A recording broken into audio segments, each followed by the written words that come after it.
Soon, the enemies of the Jews saw what a mighty protector they had. The rabbi removed the piece of paper from the golem's ear, and the spell was undone. Close here! Close!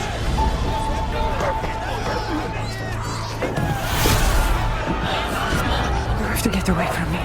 You are strong, smart, and brave.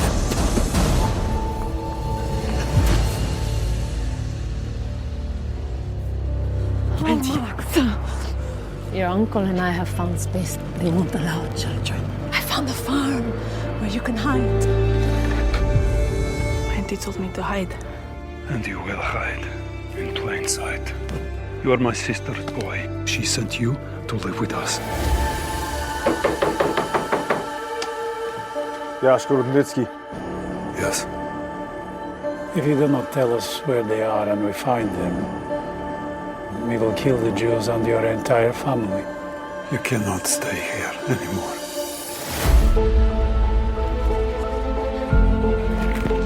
Never make a fire too close to the shelter. Always cover your tracks. My mama went to find food. She never came back. People have a way of disappearing in these woods. I'll protect you. I'm fast, I'm smart, I'm strong, and I'm brave. Run! Run, Yannick! They're trying to kill us. I caught myself a Jew. Can't you see he's just a child? The only thing that's real in this world is hunger and pain and ghosts and Jew hunters. Ah! Yannick, a baby! Time has come. The golem will rise. We will strike down the Nazis, snuff them out, till there is no match for our golem. Your mama was right.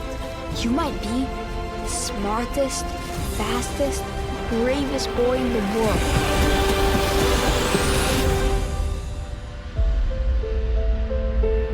I used to think God had abandoned me. Maybe he sent me you.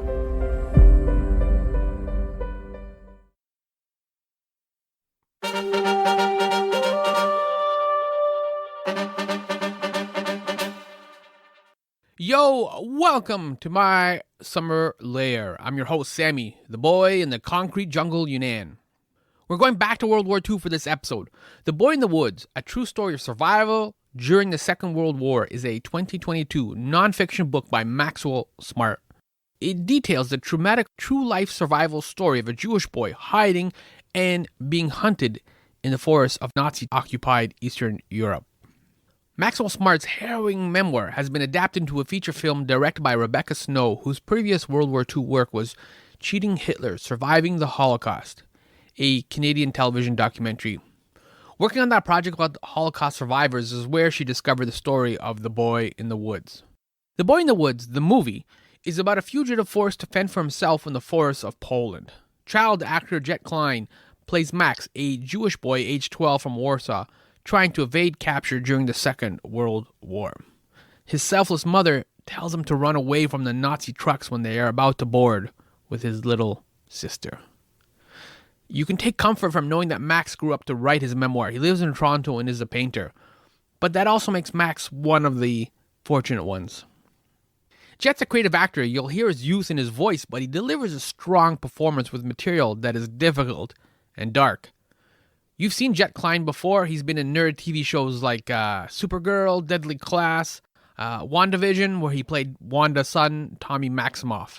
As Tommy Maximoff, he showed up in Doctor Strange in the Multiverse of Madness and The Marvels. Before we can talk about The Boy in the Woods, though, I gotta ask him about his sneaker philosophy. Dude was rocking some fresh Jordans when we sat down to talk. And as this conversation unfolds, it turns out my man has a onesie philosophy as well. Some much needed levity as we revisit World War II and the personal connection he has with this challenging material. Stephanie, this is your cue. Sound, the final frontier. My Summer Lair is an enterprise, a pop culture voyage with a continuing mission to explore strange new worlds, to seek out new creators and celebrate established producers, to boldly go where no podcast has gone before.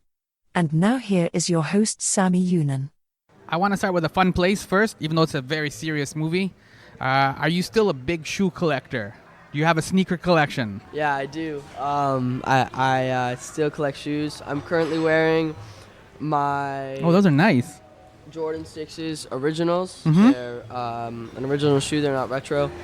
I think they're Jordan 6 Fire of Mars. Mhm. The purple Yeah. colorway, which I forget what it's called. Well done. Do you have like a sneaker philosophy? Like if you're going to a certain audition, you gotta like wear certain kicks, or like you have the TIFF premiere for The Boy in the Woods. Are you gonna wear like certain shoes for that, or like what's your sneaker philosophy? Well, for TIFF, I'm gonna wear loafers, platform loafers. But my sneaker philosophy is, I mean, honestly, they just make me feel confident. I enjoy wearing them. They're a comfy shoe, especially Jordan. Mm-hmm. I don't really have one. I love how they look, and I love being in them and looking how I look in them. Mm-hmm. So, yeah, and I hope to wear some of my J's to future premieres. Okay, Yeah, for sure. that's a good sneaker philosophy. Yeah. All right. So in The Boy in the Woods, you have an accent. Yeah. What was that homework like to prepare and adopt an accent and work with an accent? Well, accents have always been like something I've loved to do just for fun, as a thing, as just, as me at home and stuff. Mhm. I'd do like different accents. So it was something that I was super excited for going into it. I was like ecstatic. I was like, yes, I finally get to do an accent in a movie. And so for 6 weeks prior, I did dialect coaching 2 times a week. Mm-hmm. And I would do that. And you have to almost relearn how to speak and how the mouth moves. And it really helped me articulate my words now. Mm-hmm. You're more aware of the words too, right? Exactly. Yeah. Yeah. And like I know how I say what I'm saying, Mm-hmm. if that makes sense. Yeah. So doing that, it was different to work in. It was like a different environment, but I think it didn't really affect if I was believing my performance. What do you mean by that? Like expand on that. Like, I feel like if you're changing something when acting, Mm-hmm. rather on the spot or close to the beginning, it can affect your performance at some points and can change. But I think this came naturally and really helped me actually get into the character Mhm. instead of out of it. Yeah, it's almost like an on and off switch, right? Is that what Yeah, you're for saying? sure. Yeah, Exactly. okay, I get that, yeah. So, can you describe the emotional journey your character goes through in The Boy in the Woods? There's a lot of stuff that's kind of happening in this movie. Yeah. And you got a lot. It's a very meaty part, too, for you as an actor. Mhm, So it is. how would you describe the emotional journey? Well, he's always running until the very end. He's always on the run. And I think that can be hard on a 12-year-old boy, having to go through that for a year and a good part of a year at a time. Mm-hmm. It's tough. And he loses family, friends, and for a child, that is like heartbreaking, obviously. Mm-hmm. And in that period of that year, he almost has to go from a boy to become a man. Like a bar mitzvah. Exactly. Yeah. But like mentally and emotionally, yeah, he becomes this young, strong man, and I don't think he ever loses that over even his lifetime. Mm-hmm. But it's a very hard journey, and it's cold. It's cold for him. This is like a very dark movie. Like it's World War II. Jews are being hunted, right? Like you're alone in the woods, and you don't really have any like almost hope. Was there any scenes that were really like when you got the script that was like, oh, this is gonna be emotionally challenging, or like you kind of circled and like I really want to get into this? Yeah, for sure. A few of the scenes, one of the scenes, I'm sitting on this rock. Pouring rain, and I'm just screaming at God, just yelling my heart out, because that's the only person I had, and that was my best friend and my worst enemy at the time. Yeah, that's a good way to put it. Yeah, and I was running, and I had no one to talk to, So I would cry to him, and I would yell at him. I would smile and I would laugh with him in my head. I almost imagined. So there are a couple of scenes throughout that movie I really enjoyed, and I think really reading the script got me into it because I was like, wow, this is deep. Yeah. And doing the scene even got me more excited for the final product. Yeah, how do you emotionally prepare to yell at God? Like, is there a place you go into your head, or like? I feel like you get angry over certain Jordans you didn't get. Like, is that what you honestly, pull up? I just go somewhere like almost nowhere, and that's how I had to. That's how I felt. I just felt like I was nowhere with no one, and that no one loves you, and you're just completely alone. And then it becomes a lot easier, because if you truly believe that in your heart, even if it's just for those 5-10 minutes, then you can just let go. If that makes sense. It does make sense, yeah. 1 second. Could I have a fry quickly? Do it. You can get a fry, yes. Yeah. Are they good fries? Great fries. Okay. Okay. And in terms of like getting to that place, like you said, where you get to the point where you let go and you're yelling at God, like when you were doing WandaVision and Doctor Strange 2, you got to prepare and read a lot of comic books. How did you prepare for this movie? Because it is based on a true story. How did you do research for this? Well, it's not quite as fun as reading comics, I would assume, right? No, it's a bit different, but I'm Jewish, like my heritage, and my great grandma, she escaped the Holocaust, and so I'd already had some knowledge of what happened. Well, a lot of knowledge for somebody my age, but so that I'd already had researched, and my mom had told me, and my grandma had told me. So something that's been in my life my entire life, and so it's been. So doing this, it was almost like I didn't do any research in that matter, but to prepare for the role, if that's what you're asking. I mean, I read his memoir, The Boy in the Woods, and I read the script. I prepared in that way, and I read the book twice to really get into it and find things that I missed, and I think that really helped me. I read it once a while previous, and then close to the beginning of the role, and that was the bulk of my preparation. Yeah. Did having that background, like you said, with family members in the Holocaust and things like that, did having that background give it a personal element as well? Like, this is part of why you were attracted to the... Of course, very much so. Yeah, it was almost like an honor to do this role, because it's shedding light on really what happened to a lot of Jewish kids at that time, and what they went through and what they're still going through to this day.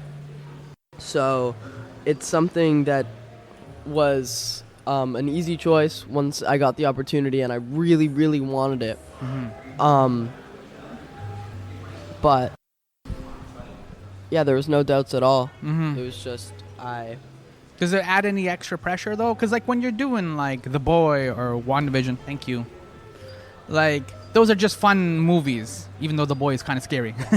But they're just fun movies, right? And like you can just kind of do them and then go home. But did this add an extra little bit of pressure because of the family connection? You know what I'm asking? Like I do, but I don't know if it added any pressure. But I see. No, I think it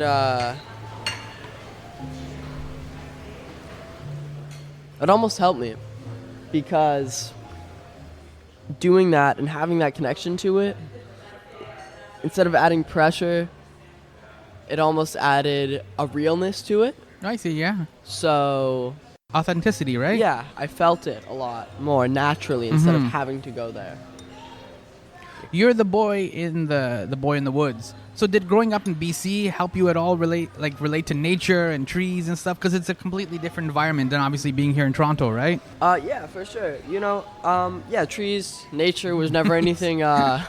You're fine with trees and nature? Yeah, foreign to me. Yeah. I've always grown up in the mountains. Me and my friends will go bike. We have forts. We make stuff. We made this little tree house. We cut down trees and made them.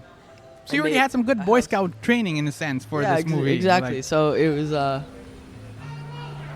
nothing ever it was nothing foreign. And when we first met Rebecca, we met in Vancouver in the rainforest. We went to Stanley Park. Thank you.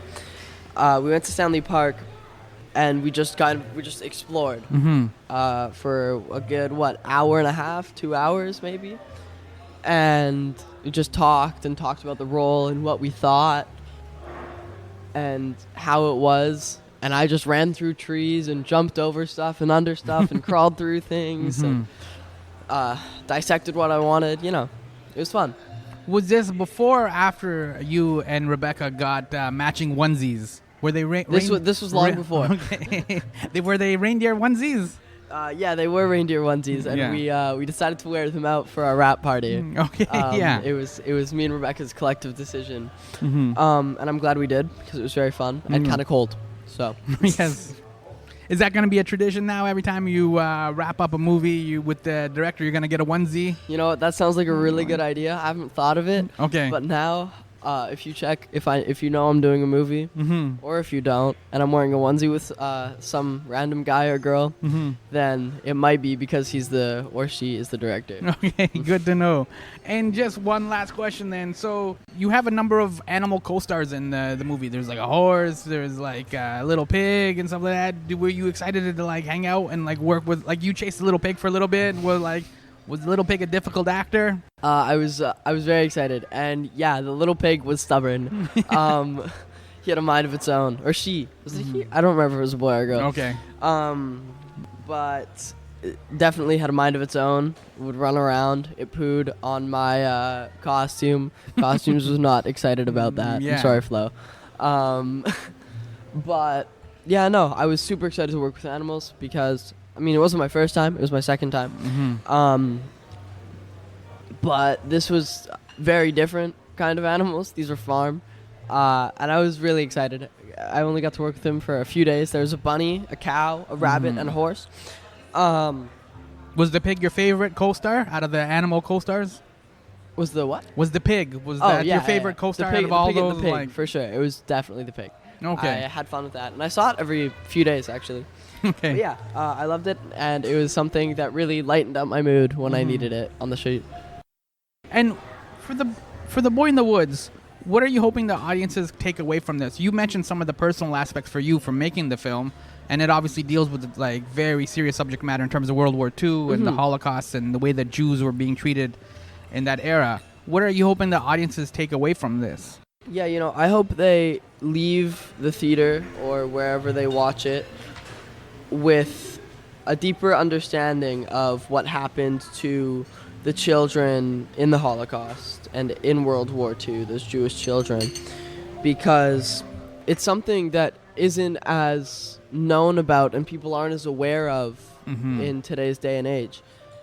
And I hope that when people watch this, they can see it and understand that it's not something to joke about or to make light of. It's something that truly happened to real people. And I hope that when people watch this, they get that and have more of a respect for what happened. Well, that's a good way to end it there. So we covered quite a bit. We covered Jordans, the onesies. You have some family connection to the Boy in the Woods in terms of your own family history. And your favorite animal co-star was the little pig. It was the little pig, yes. Yes. Thank you. So we covered quite a bit. Thank you so much, Jett, for cool. hanging Thank you, out. Sammy.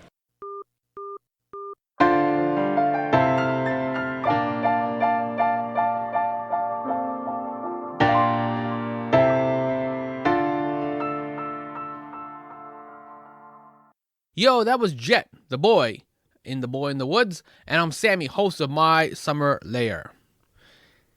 It's a strange moment meeting a Holocaust survivor. I'd never met one before. I don't have any personal connections to World War II. I write a weekly pop culture newsletter, My Pal Sammy, and I often write about memory versus history. It's like a Gen X Wonder Years perspective, you know? Because even in pop culture, the history we've lived through isn't always reflected in our memories.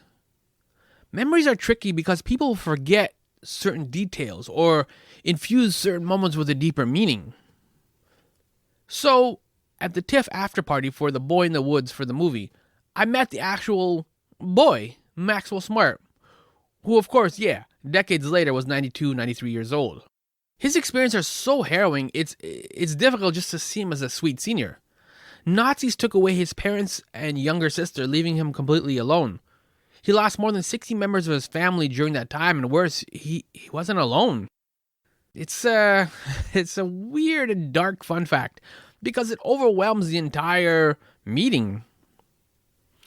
It's the equivalent of meeting someone who spent decades in prison for a crime they did not commit, and were now free. You're automatically curious, you have questions, and you struggle with being polite and deploying company manners, but it's this massive elephant in the room. It's a bizarre tension. Talking to Maxwell Smart, there's no casual way to say, hey, to bring up that time Nazis killed your whole family. And yeah, I'm going to say we, but I really mean me. I don't get these opportunities to hear firsthand about these awful experiences. Those firsthand accounts supply the historical record with much needed nuance. Look, you can read about a U2 tour, or Coldplay, or Smiths, or Cure, whatever band you want. Like history taught us in school. A U2 tour, it's got significant dates, significant numbers from the tally of tickets sold to number of shows and number of songs played. It's history, and it happened. But when you hear somebody who was at one of those concerts or a number of those concerts, then it's no longer just history. It comes alive. The details they share, expressing the value of the experience, this use of their senses, not just what they heard or saw, but sometimes even smelled. Often the way history is taught to us, it does a poor job of answering the pivotal question, what was it like? I'll never know what it was like during the French Revolution or what it was like being a slave in ancient Egypt. In the end, I didn't ask Maxwell Smart what was it like. This film, directed by Rebecca Snow and starring Jett Klyne, will have to suffice. There's enormous value in being curious, but being curious has its place and its time, much like history. I mentioned My Pal Sammy. Feel free to sign up because in the newsletter, I often write about memories, so please don't forget. You can sign up at mysummerlair.com/subscribe. mysummerlair.com/subscribe. Thank you so much for listening to me in a Netflix world. History, yo.